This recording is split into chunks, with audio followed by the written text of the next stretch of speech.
बिस्मिल्लाहिर्रहमानिर्रहीम। नाज़रीन अस्सलाम वालेकुम। नाज़रीन, पाकिस्तान और अफ़गानिस्तान के रब्तों के हवाले से बहुत अच्छी खबरें आ रही हैं और स्पेशली तिजारत के हवाले से और रास्ते खोलने के हवाले से। इस वक्त पाकिस्तान ने ग़ुलाम खान, अंगूर अड्डा, हरलाची, तोरखम और चमन को जो है ना 24/7 खोल रखा है और इसकी वजह से काफ़ी पेशरफ्ती हो रही है। एक वक्त था कि तोरखम पे मुश्किल से 30-35 कंटेनर जो है वो क्रॉस कर देते। अभी ये तादाद जो है 150-200 तक जो है डेली के हिसाब से हो रही है। ये एक बहुत ज़बरदस्त बात है। लेकिन आज के और यही वजह है कि पाकिस्तान कोशिश कर रहा है कि जितना जल्द हो सके, जितना ज़्यादा हो सके, अफ़गानिस्तान के लिए तिजारत के मौके जो है उनको बढ़ाए, उनसे इम्पोर्ट भी करे, वो एक्सपोर्ट भी करे और अफ़गानिस्तान की जो बिज़नेस कम्युनिटी है उनको आसानियाँ पैदा करे।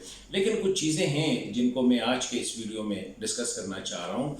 पहली बात तो ये है कि Pakistan Afghanistan transit trade agreement जो था वो 2010 में वो एक्सपायर हो चुका है।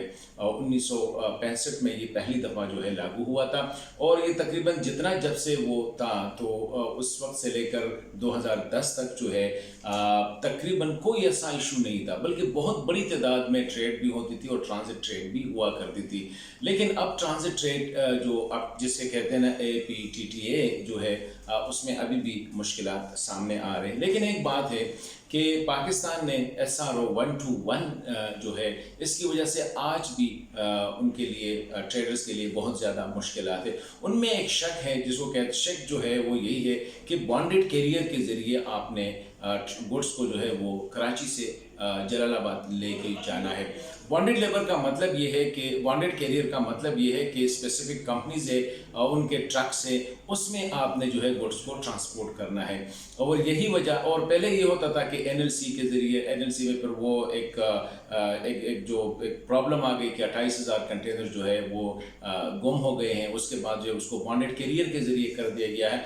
ये जब रेलवे के ज़रिए होता था तो एक आसानी भी थी और बेहतर तरीके से ये काम होता था। अभी बॉन्डेड जो कैरियर है उनकी मोनोपोली है।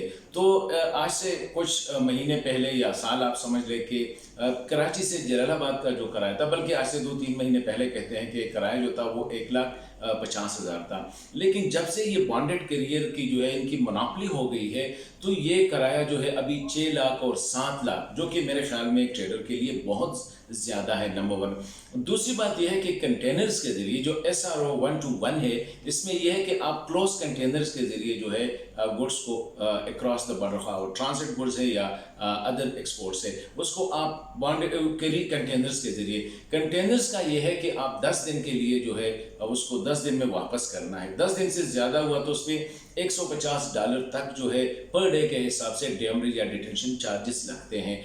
तो आप ये अंदाज़ा करें कि तकरीबन मार्च से लेकर आज तक जो है 7,000 कंटेनर जो है वो अभी भी कराची पोर्ट पे खड़े हैं। तो इससे आप अंदाज़ा लगाए कि इनके लिए कितना मुश्किल है ट्रेडर्स के लिए, स्पेशली अफगान ट्रेडर्स के लिए। तो मैं समझता हूँ कि सादिक खान साहब इतना अच्छा काम कर रहे हैं। तो ये जो SRO 121 है जिसमें ये कहा गया है कि बॉन्डेड कैरियर और साथ ही क्लोज कंटेनर्स, इसको मेरे ख्याल में ये एक गैर ज़रूरी हुक्मनामा है या नोटिफिकेशन है। इसको ख़त्म करके लूज जिस तरह कार्गो हुआ करते थे इसको दोबारा बहाल करें, नंबर 1। नंबर 2 जो है इसको आम ट्रक्स जो है अफगान ट्रक्स या पाकिस्तानी ट्रक्स को भी इजाज़त दी जाए। तो ये एक अभी तक जो मसाइल सामने आ रहे हैं इनमें ये बड़े मसाइल हैं।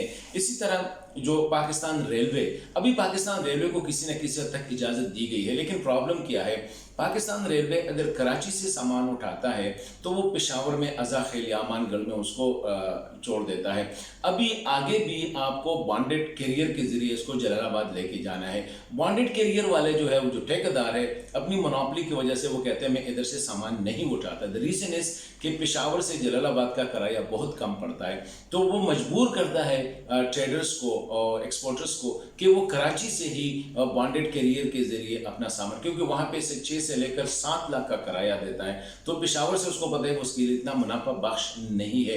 तो ये एक मसला आ रहा है जिसकी वजह से अफगान ट्रांजिट ट्रेड और उसके से अफगान के ट्रेड के साथ उसके वो खातिर खा उनके नताइज सामने नहीं आ रहा है। तो मैं समझता हूँ कि ये जो SRO 121 है ये अभी तक जो है वो हैंगिंग स्वर्ड है उन पे ट्रेडर्स पे। तो साथ साथ अपटमा, ये जो अपटा है APTTA जो है Afghan Pakistan transit trade agreement, इसको अभी फौरी तौर पर उसको फाइनल करना है। अगरचे पाकिस्तान ने ड्राफ्ट भेजा है अफगानिस्तान को और अफगानिस्तान की तरफ से उस पर फाइनल होने हैं, लेकिन मैं समझता हूँ कि हमारी बदकिस्मती ये है कि अक्सर पॉलिसीज हमारे जो है ना क्लोज डोर यानी कमरों में बनते हैं। चाहिए तो उसमें वो लोग जो कई दहाइयों से ट्रांजिट ट्रेड और अफगान पाकिस्तान एक्सपोर्ट इंपोर्ट में इन्वॉल्व है, उनसे मशवरा लेके उनको मसाइल किया है। सिर्फ बॉर्डर पे भी अभी तक बहुत ज़्यादा मसाइल है। एक वक्त था कि सिर्फ एक पॉलिटिकल एजेंट हुआ करता था और कस्टम्स डिपार्टमेंट, अभी पुलिस भी आ गई है। वो पॉलिटिकल एजेंट जब चला गया तो इख्तियार डीसी के पास होना चाहिए था, लेकिन डिप्टी कमिश्नर के पास कोई इख्तियार नहीं है, वो DPO के साथ है। तो पुलिस अपनी मनमानी कर रही है, कस्टम्स वाले हैं, इंटेलिजेंस वाले हैं, FC वाले हैं और फोर्सेज है जो कि इन कंटेनर्स को जो है मालिक गनीमत समझ के उनको लूटने की कोशिश करते हैं। तो इसी हवाले से भी एक क्लियर कट पॉलिसी होनी चाहिए। और मैं समझता हूँ कि इसी तरह हमारे जो अंगूर अड्डा है या गुलाम खान है या खरलाची है, वहाँ पे वी-बॉक की नोटिफिकेशन हुई कि वी-बॉक के ज़रिए आप कंटेनर क्लियर करेंगे, जो बहुत मुश्किल है क्योंकि वहाँ पे बिजली का मसला है, बहुत ज़्यादा मसाले। तो अक्सर जो गाड़ियाँ वो रूट यूज़ करते हैं वो भी घंटों घंटों जो है वहाँ पे इंतज़ार करते हैं। तो इस तरह ये मसाइल जो है, मैं समझता रहा जो तुरखम बॉर्डर है वहाँ पे स्कैनर्स की तादाद काफ़ी कम है, वहाँ पे कम से कम 4 स्कैनर्स होनी चाहिए और अभी तक मेरे ख्याल में 1 या 2 स्कैनर से, जिसकी वजह से कंटेनर्स की क्लियरेंस में मुश्किलात आ रहे हैं। तो मैं समझता हूँ कि सादिक खान साहब अफगान पाकिस्तान या पाकिस्तान के प्राइम मिनिस्टर जो चाहते हैं, तो ये छोटी छोटी चीज़ें हैं, इनको मेरे ख्याल में अगर वो रास्ते से हटा दे तो बहुत ज़्यादा जो ट्रेड है वो डेवलप हो सकती है और अफगानिस्तान की ट्रेड पाकिस्तान की तरफ आ सकती है। तो ये चीज़ें, और इसमें बुनियादी चीज़ जो है, बुनियादी नुक्स है, वो SRO 121 है।